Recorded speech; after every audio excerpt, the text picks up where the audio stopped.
सभी ब्रजवासी बाहर आए और ब्रज में गए। इंद्र ने भी श्री कृष्ण का दूध से अभिषेक कर दिया।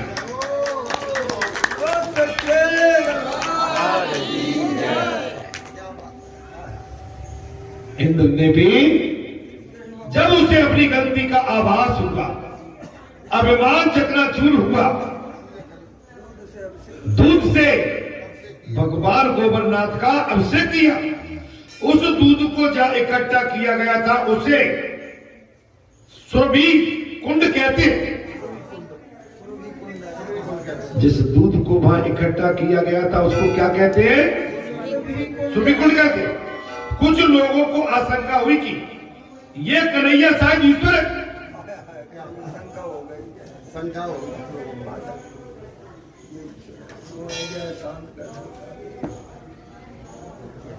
कुछ लोगों को आशंका हुई कि ये कन्हैया शायद ईश्वर है।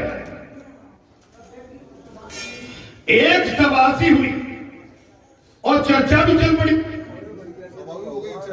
एक सभा हुई और चर्चा चल पड़ी। कहा ये 7 वर्ष का लड़का और कहा वो भारी भरकम गोवर्धन पर्वत ये नंद जी का ही पुत्र है या किसी को उठा ले गए? ये नंद जी का ही पुत्र है या कहीं से उठा के लेके आ गए? हम नंद जी को बुलाकर उन्हें पूछेंगे। एक सभा हो गई, चर्चा चल पड़ी।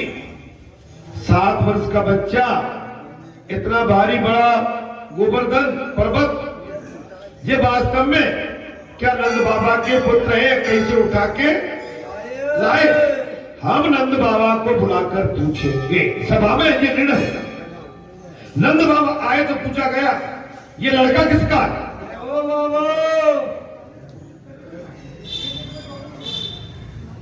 जब नंद बाबा आए तो सभा में पूछा, शांत रहे भाई के साथ, तो सभा में पूछा गया कि लड़का किसका है? नंद बाबा ये तो मेरा पुत्र है।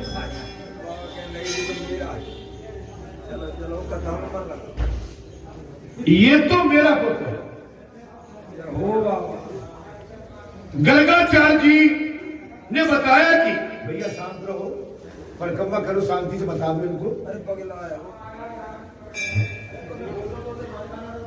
ये मेरा पुत्र है। गर्गाचार्य जी ने बताया था कि कन्हैया मैं नारायण जैसा गुण। गर्गाचार्य जी ने साफ कहा कन्हैया में तो स्वयं नारायण जैसे गुण है। यशोदा ने वो चर्चा सुनी तो कन्हैया से पूछा तू किसका पुत्र है रे?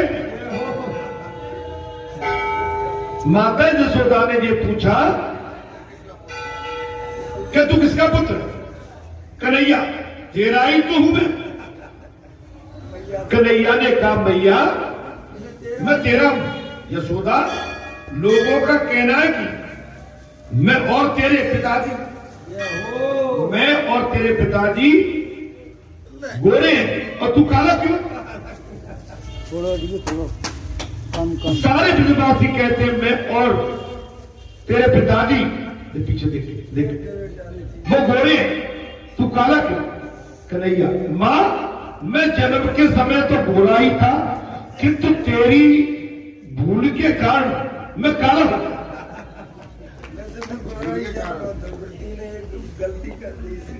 भैया मैं जन्म के समय तो गोरा ही था पर तेरी भूल के कारण मैं काला हो गया।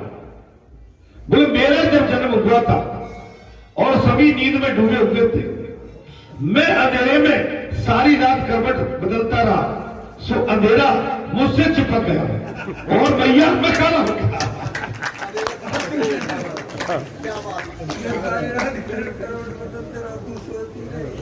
बोले मैं करवट बदलता रहा, रात्रि में हुआ था, अंधेरी रात थी और वो अंधेरी रात मुझसे चिपक गई, मैं इसलिए काला हुआ। महाराज बोली यशोदा ने कन्हैया की बात सच्ची मानी। बोली कन्हैया ने माता जसोदा की बात सच्ची मानी। 12 बजे तक मैं जग रही थी और उसके बाद मैं जाने मुझे क्या हुआ, मेरी भूलों के कारण कन्हैया तू काला हो गया। बोले लाला मैं रात्रि के 12 बजे तक तो मैं भी जगती रही, लेकिन इतने में मेरी आंख लग गई। अब मेरी जो भूल हो गई है लाला, मेरी ये भूल हो गई, अर्थात कन्हैया काला हो। एक नाथ महाराज और भी कारण बताते हैं, मनुष्य का अकेला, मनुष्य का कलेजा काला है।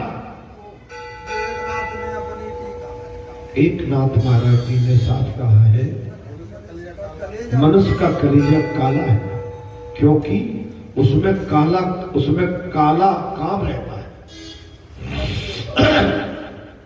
मनुष्य के कलेजे में काला काम रहता है।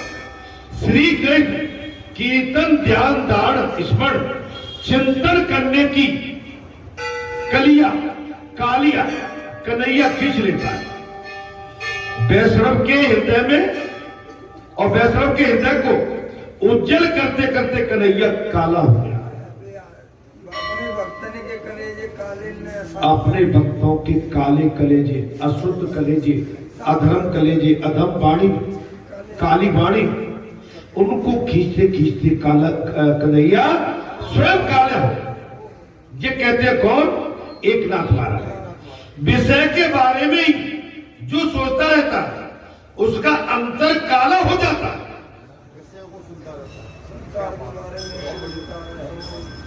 उसके चेहरे पे तेज नहीं रहता। आज जो विषय में पड़ा रहता है, संसार में सोचता रहता है, अपनी उल्टी गिनती और असली गिनती में लगा रहता है, अपनी जुगाड़ में लगा रहता है।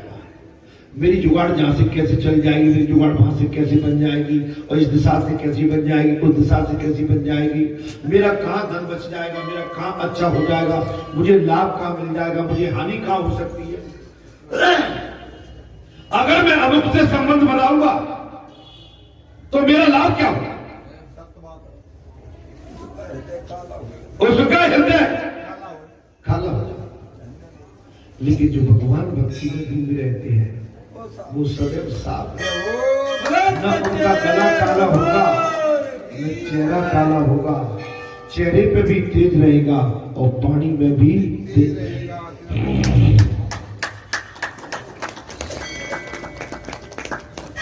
विषय के बारे में ही सोचता रहता, उसका अंतर काला हो जाता है। कन्हैया उसे उज्जवल करने में लगा रहता है और भगवान उसे साफ करने में लगे रहते, सब काली हो जाता। गोपियों का कहना कुछ इस तरह से, हम आंखों में काजल लगाती है श्री कन्हैया काला।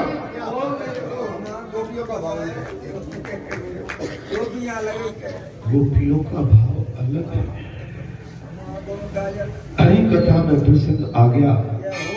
भगवान सुखदेव ने कहा, राजन कन्हैया कुछ, गोपियां कुछ और ही कहती है, कन्हैया काला क्यों है? बोले हम अपनी आंखों में काजल लगाती है, कन्हैया हमारी आंखों में बसा रहता है, सो काजल से काला हो गया।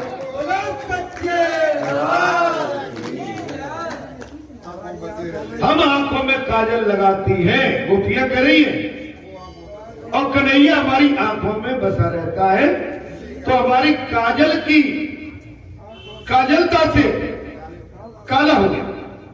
महाभारत के उद्योग पर्व में एक प्रसंग है, विष्टि के हेतु आए हुए श्री कृष्ण दुर्योधन ने कहा, तेरे माता पिता कौन है? महाभारत का प्रसंग है जो संधि कराने के लिए आए, मित्रता दूत विशेष दुर्योधन ने कहा, बोले तेरे माता पिता कौन है? भगवान से। वो अभी तक निश्चित नहीं हो पाया है। नंद बाबा, यशोदा तेरे माता पिता कौन है? तू काला क्यों है? क्यों? एक और बात नहीं, ये भी लाचे लगा दिया।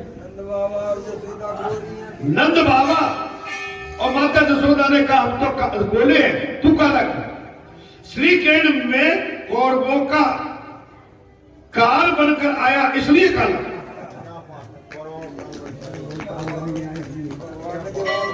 मैं कौरवों का काल बन के आया सो काला, इसलिए मैं काला। किंतु दुर्योधन से ऐसी बात करने वाले श्री कृष्ण राधा से कुछ और ही कहते हैं। लीला निकुंज में दोनों विराजमान थे। कथा में कुछ आनंद आ रहा है? कथा तो आपने बहुत सुनी है। अरे सुनते हो भाई, अरे कथा के लिए आप 4 घंटा पहले आके बैठ जाते हैं।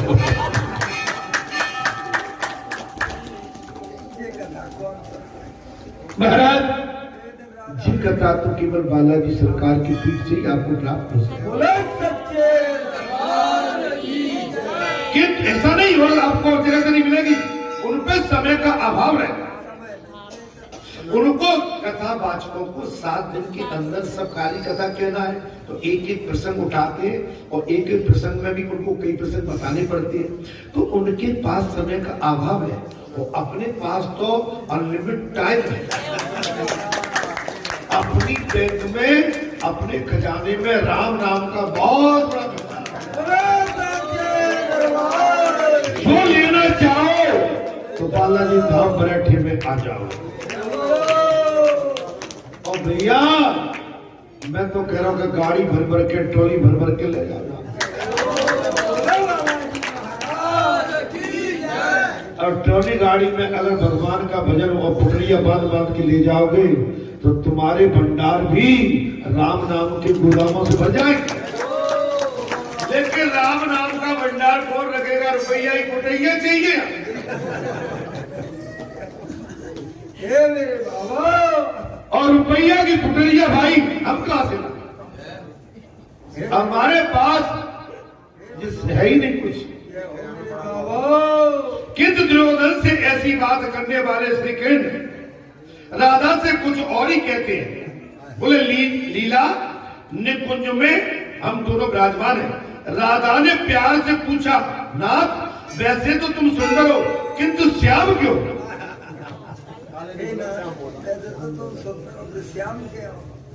भैया एक गोवर्धन की कथा, गोवर्धन तुम इतने सुंदर हो, फिर श्याम क्यों? राधा ने प्यार से पूछ लिया, नाथ वैसे तो तुम सुंदर दिखते हो, लेकिन आज आप हमेशा श्याम क्यों दिखते? तब श्री कृष्ण ने कहा, वैसे तो मैं गोरा ही था। भगवान भी लपेटे मारे। कन्हैया ने साहब कह दिया, बोले राधे वैसे तो मैं गोरा था, किंतु आपकी शोभा को दृष्टिगत करने के लिए मैं श्याम।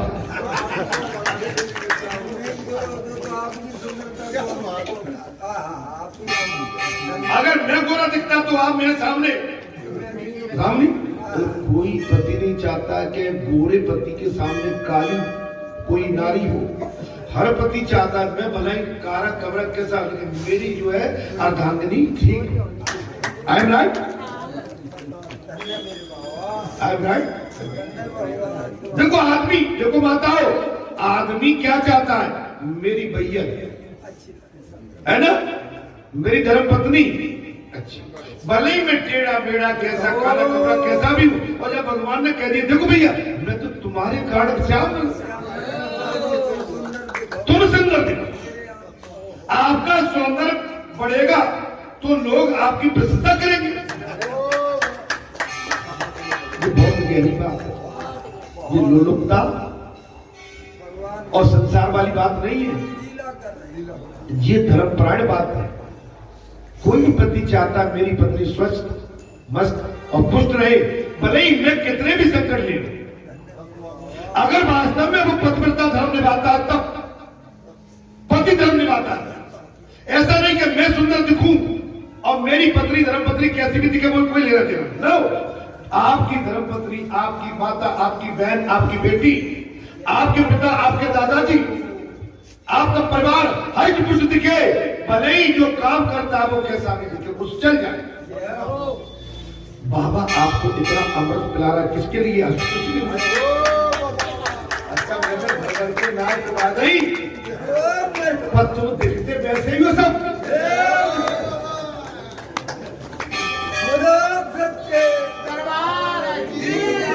लटे लटा से पूछते हो,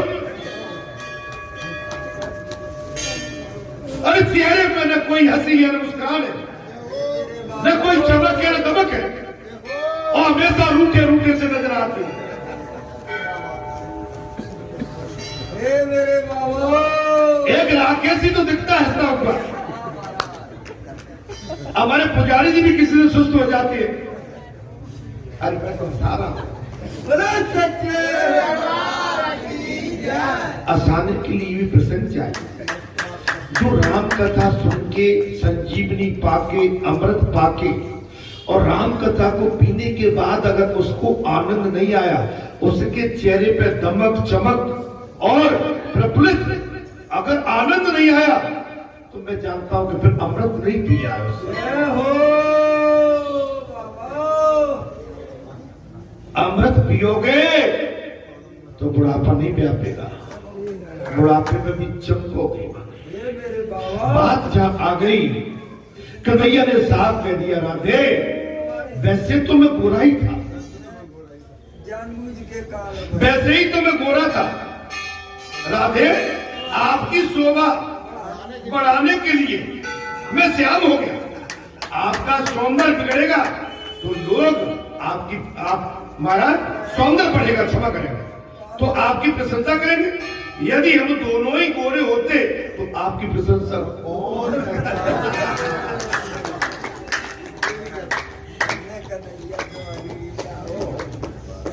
नहीं आई नहीं आई। अगर दोनों ही गोरे होते तो कौन किसकी पसंद? भाई मुझसे काला तो कह रहे हैं है ना? क्या बात, तुम्हारी प्रशंसा कौन कर रहा? इंद्र आदि देव श्री गण की पूजा करने आ गए भाई। इंद्र आदि देव भगवान श्री गण की पूजा करने के लिए आ गए। आपके वास्तविक स्वरूप को हम जान न सके, पहचान न सके, ए भगवान हमें क्षमा कर। आपके वास्तविक स्वरूप को हम जान न सके, पहचान न सके, ईश्वर हमें क्षमा कर। सुरभि ने कन्हैया का अभिषेक किया,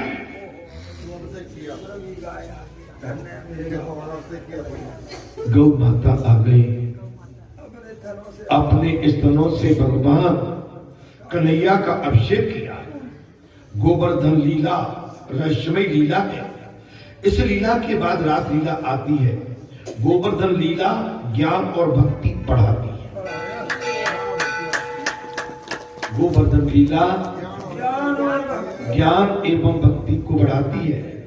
जब ईश्वर के व्यापक स्वरूप का अनुभव हो पाता है तभी ज्ञान और भक्ति बढ़ती है। जब ईश्वर के व्यापक जो उसका स्वरूप है उसका अनुसरण अनुभव होने लगता है तब ज्ञान एवं भक्ति बढ़ती है। बालाजी धाम का जब आपको जहां महसूस होने लगा और यहाँ का सब समझने लगे और व्यापक रूप आपके नजरों में, आपके मन में और आपके भाव में बैठ गया तो आपके ज्ञान और भक्ति दोनों का विस्तार हो रहा है या होता है? सदम कहे जीव मोह जबई और जन्म कूट के घास। मैं जिस चौपाई को हमेशा रिपीट करता हूं, हे जीव तू सब त्याग कर मेरी शरण में आ जा। मैं गारंटी देता हूं कि तेरे जन्मों जन्मांतर के पापों का विनाश करके तेरा कल्याण करने की क्षमता में खुद रखता हूं। तब सब त्याग के आ जाए। जब तक संसार को पकड़ के जकड़ के रखोगे एक ज्ञान में भगवान ने, ध्रुव ने, मीरा ने, प्रहलाद ने, तुलसी ने, सूर ने, कबीर ने, रैदास ने अनन्य भक्त हुए भगवान के। सबने भगवान के लिए अपना संसार त्याग किया। राजा हरिश्चंद्र ने तो महाराज सपने में राजपाट तक त्याग किया। भगवान के प्रेम में राजा दशरथ ने अपने प्राण त्याग किए। जब तक त्याग की भावना नहीं होगी, जब तक हमारी अमर कथा शामिल और जिंदा नहीं हो सकती। अमर कथा जभी कहलाएगी जब साधक और साध्य, महाराज, साध एवं साधक, पूज एवं पूजक दोनों एक हो जाएंगे। आपकी कथा की और आपका जीवन भी अमर हो जाएगा। हे संतों, हे महात्माओं, गोवर्धन लीला में पशु पंछी सहित सभी को प्रसाद दिया गया। गोवर्धन लीला भगवान ने की है बड़े विस्तार से। सारे ब्रजवासी, आसपास के गांव बोले वाले भर भर की गाड़ियां और सामग्री लेके आए हैं, लेकिन भगवान ने अपनी संपूर्ण लीला करके सभी को आनंदित कर दिया है। यहाँ तक गोवर्धन लीला में पशु पंछी से सभी को प्रसाद दिया गया है। ईश्वर जगत में व्याप्त है, ईश्वर जगत में व्याप्त है। जहां चितबहु का प्रभु आसीना,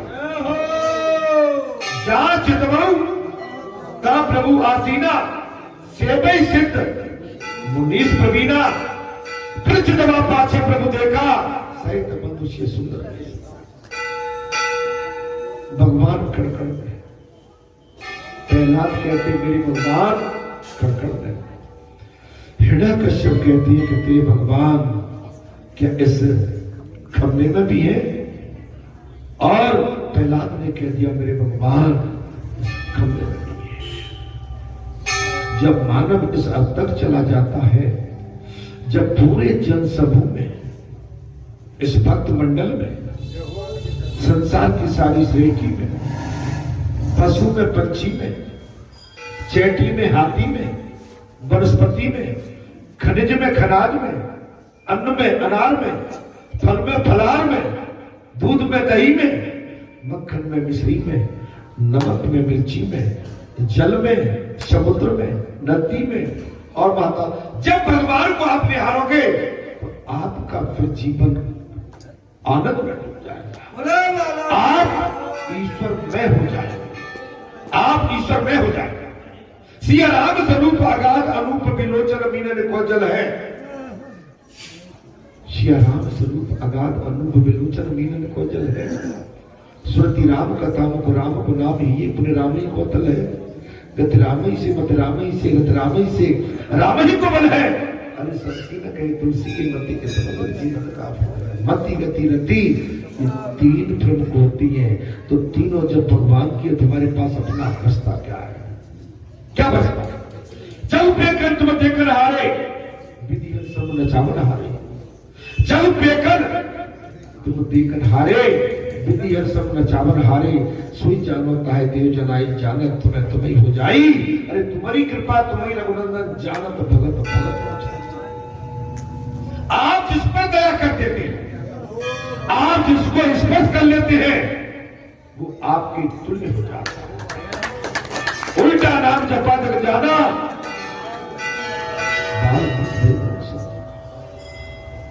आपका नाम कोई उल्टा सीधा कैसे भी ले। और बात माता ने तो एक इसकी व्याख्या अलग ही कर दी। उल्टा नाम कैसे? जब वाल्मीकि लौटे उल्टे, तब नाम जपा राम का। लेकिन हम इसको ले जाते हैं मरा से। भाई व्याख्या झांकी रही बात है, उल्टे कर। ईश्वर जगत में व्याप्त और सारा जगत ईश्वर समासहित है। शिव शिव केवलो अहम, ये तो वेदांत की चरम सीमा है। ये तो आखिरी स्टेज है। सो अस्मी प्रति ये आखिरी स्टेज। ये तो जीव की आखिरी स्टेज और आखिरी पद, किंतु आरंभ में तो सभी ईश्वर को निहारे। सिया राम में सब जग जानी, और करो प्रणाम। ये पहली पढ़ा। हम अलग देखते हैं, हमारा संसारी चश्मा अलग है। हम संसार को बड़े आनंद से देखते हैं और भगवान के लिए हमारे पास कोई चश्मा मिलता ही नहीं है।